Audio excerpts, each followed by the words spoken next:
was a barbaric time in the idea that people used to fight one another. Brothers would fight one another, and after they would kill their own brothers, they would celebrate. In victory, people would come forth, and in prehistoric Arabia we all know that the girls, if a girl was born to a family, it was one of the biggest sins, as we can say, as prehistoric Arabia. Until now we find these ideologies within Arabian societies, but the idea is what? Is that it was barbaric because they would kill them. How? They would bury them alive. وَإِذَا الْمَوْءُودَةُ سُئِلَتْ بِأَيِّ ذَنْبٍ قُتِلَتْ. It says after they bury them alive, we have a narration from the second Khalifa, Umar ibn al-Khattab, when he states, he says, there's a narration, says there's two particular times in my life when I remember one of them I would smile, the other I would cry. What does he say? He says when in Arabia before Islam was to come, he says we had an idol made of dates. This idol made of dates, every day we'd come prostrate before it, and after we'd prostrate, what would we do? We'd look around, left, right, no one's looking, we take a date, we eat it. He says every time I remember that, I'd smile. He says, but when I would remember that I had a 5-year-old, and I took that girl with me to the desert to bury her. Listen to this, brothers and sisters. He says, I took her with me. He says, I dug her grave, and she would help me dig the grave.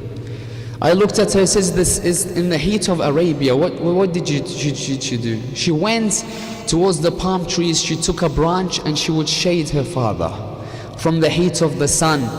While he digs her grave, after that he says what? He says, I buried her and she would look at me. I'd bury her and she'd look at me. Until the only thing that remained was what? Was her hand. And he says, after I saw her hands moving in an awkward position, he says, I stepped on it and broke it. Giving you the idea that prehistoric Arabia, this was the actual, it's being like, it's a norm for them. What did Islam come forth and do? It gave the woman rights that before it there was no rights. As in it told them, you cannot do this anymore. And people would come forth and say, no. They say, this is a norm for us. How can we not bury our daughters? In Islam, we'd like to look at the hijab. When it came forth, did Arabian times have a concept of hijab? Or did Islam bring the concept of hijab? If we study the Quran, we have to study prehistoric Arabia. In prehistoric Arabia, what they would have is a form of hijab. But what would they cover? They would only cover their hair. So you'd find their neck and bosom area would show. That's why the Quran came forth and stated what? That bring down from your veils to cover your bosom area. So we look even in prehistoric Arabian times, in the barbarian times, there was a concept of hijab, whereas nowadays it leaves a lot to be desired. We look at what Islam came forth with particular figures to give the ladies to uphold. These figures were whom? Number one was Maryam alayhi salam, in which chapter 19 of the Quran is a whole chapter dedicated to Maryam alayhi salam and her trials and tribulations and what she had to go through in order to spread the message. We have another example of Asiya. She had everything in her fingertips. She had a husband known as Fir'aun, in which he wouldn't let her walk outside the door. What would he have her do? He would have her hop on a place with 4 people to carry her anywhere that she wanted. She was given that kind of, that kind of respect and that kind of courtesy, in which people would carry her anywhere she wanted, but she left all of that towards the religion. These are the role models that it gave to females to uphold, brothers and sisters. Now the idea comes forth is, can we force these females to become religious? As in, can we force, after someone puts on a scarf, to keep that scarf, to keep the ideology of Ahlul Bayt? Can we force it? He says, of course we can't. What can we do is tell them in the right manner what is hijab. If we educate these people, they will keep what? They will keep the idea of hijab and uphold it in the best of mannerisms. Whereas if you force the hijab, brothers and sisters, they will wear the hijab but not be contempt. If you teach it in the way that Fatima al-Zahra was taught by the Prophet, in the way that Sayyidah Zainab was taught by Amir al-Mu'mineen, if you teach it in that manner, they will uphold it in the best of mannerisms, in the best of ethics.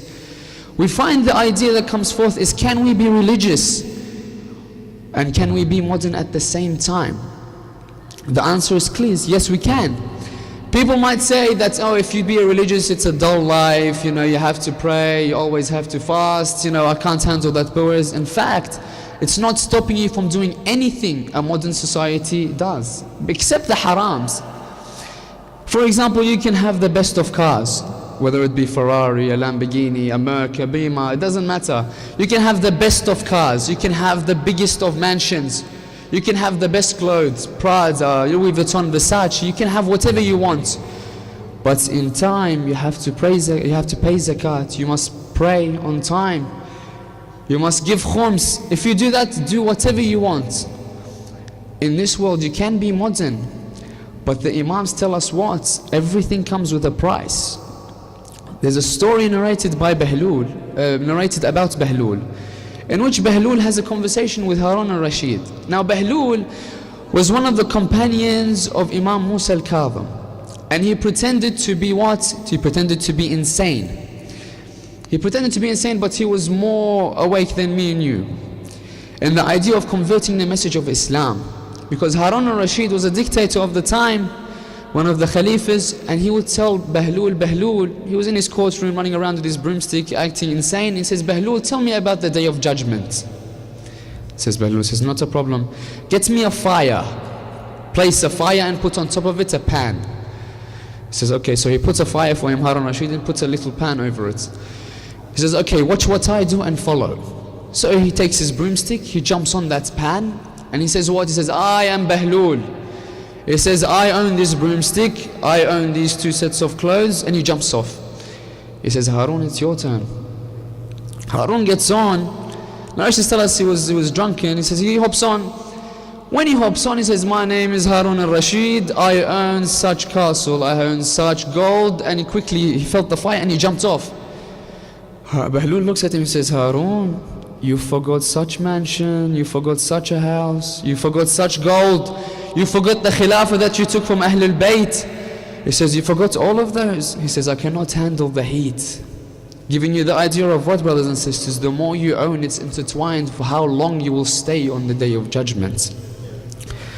The idea of zuhud is not that you don't own anything, no. The idea of zuhud is that it's meaningless to you, it's immaterial. We have a beautiful person that was generous before the time of Islam by the name of Hatim al-Ta'i. Whenever generosity is mentioned, his name is put alongside it. There's a beautiful narration saying that Hatim al-Ta'i, people would go around. You know how we have the best of cars, we like to have a competition, who has the best car or who has the best mobile phone. We'd have a little competition between us. In Arabian times, what they would look for is horses. The best of horses, you would be looked upon. It's like, wow, I want to have that. Narrations tell us that Hatim al-Ta'i had the best horse in the Arabian Peninsula. I want to give you the idea that having something immaterial and having zuhud, make sure that you don't own something, it doesn't own you. So Hatim al-Ta'i would have this horse, and the 3 emperors of the time, they would send forth people. He says, let's test him out. Let's test this person for his generosity. Is he as generous as they say? Ask him for his horse. So these 3 people would come forth to Hatim al-Ta'i, and they would look for him in the Medina. They'd find him, and he'd welcome him into his house. After he'd sit them down, he'd say, how can I help you? He says, we're visitors at the moment. So for 3 days he let them. He gave them food, he gave them shelter, he gave them the best treatment any visitor would have. And at the end of their stay, on the 3rd day, he gave them a soup. And so after they drank that soup, they said, mashallah, it's beautiful soup. He says, I'm glad you like it. He says, I'd like to ask you a question. He says, go forth. He says, we know that you have the best horse in the Arabian Peninsula. He says, yes, I have that horse. He says, we want to test if you're as generous as everyone says you are. He says, go forth, what would you like? He says, we'd like to ask you for that horse. He says, I'm afraid I cannot give it to you. He says, Hatim, you tell us that you're the most generous, you've never refused anyone's offer. He says, it's not like you think. He says, I don't let the horse control me, as in I don't give it away, it's a possession. I don't hold it in a high regard, it's meaningless to me. Remember, brothers and sisters, whatever you have, make sure you're not the one that owns it, doesn't own you, you're the one that owns it. He says what? He says, I cannot give you the horse, why? Because I have sacrificed it to give you a soup in front of you. Imagine that status, brothers and sisters. That's nothing of high regards, he has it as low regards. The most important faculty is what? The most important faculty is a person's character. Giving us back to the idea of hijab, we'd like to look at it from a Western point of view before we conclude with Karbala. In a Western point of view, we see heaps of people have attacked the idea of hijab. In the idea that there's a person by the name of Theo van Gogh, the descendant of the famous artist known as Vincent van Gogh. Him and his co-partner produced a short film entitled Submission. In this film, what do they depict? They depict ladies with sheets around them with verses of the Holy Quran inscribed on them. These verses of the Holy Quran have the wife-beating verse on them, but it's taken totally out of context. Why? Because all the women over there are being beaten up and blood is going all around their faces, giving you the idea that That Islam is a barbaric religion. It has a wife-beating verse that's taken out of context. This Vincent van Gogh led to his, Theo van Gogh led to his death, and his co-partner is still running around between life and death. But the idea is that people praise these such actions and put them at a high regards. Whereas we try to look for people that, from a Western perspective, that put hijab in a high regards. We don't go past a girl by the name of Krista Bremer. Krista Bremer wrote an article, which is a superb article that I encourage every single person here to read. The article is entitled Swimsuit or the Headscarf. Which one offers more freedom? Swimsuit or the headscarf? To an extent that Oprah took her on her show and started to question her. She said, Krista, what led you to write such an article? She says, I am not a Muslim myself, but I am married to a Muslim man. And he says, we had a girl, and before she reached 9 years of age, we had a debate between us as to should we put the headscarf on her or should we let her go to school without the headscarf when she reaches 9 years of age. So he said, we had the debate. In my mind, I remembered when I was a little child, she says. She says, the most terrifying time for me was the swimming classes. Why? She says, because at such a young age, I had all these stereotypes that I have to live with. I had to be a certain body shape. I had to wear a certain uniform. I had all these pressures around me. I couldn't handle it. Even though the men were not looking at me, I was still pressured to be a certain manner because all the other girls were pressured as well. She said, I feel that day, so I never let her go to swimming classes. Because after we had the debate with my husband, I let her wear the scarf. And she says, I let her enter the school wearing the scarf. She says, I stood at the gate in the car and looked at her as she walked in. She says, I looked at her and only then did I understand what the true meaning of the scarf was to me. Remember, she's not Muslim. She says, as she walked into the school, I felt her so comfortable in her dress. Remember, she wasn't wearing tight clothes because that defeats the purpose. She was wearing rather rigid clothes that didn't show her mafatin, didn't show her private parts. She says, as she walked in, I can feel her very comfortable because everyone around her were what? Were more occupied about their body.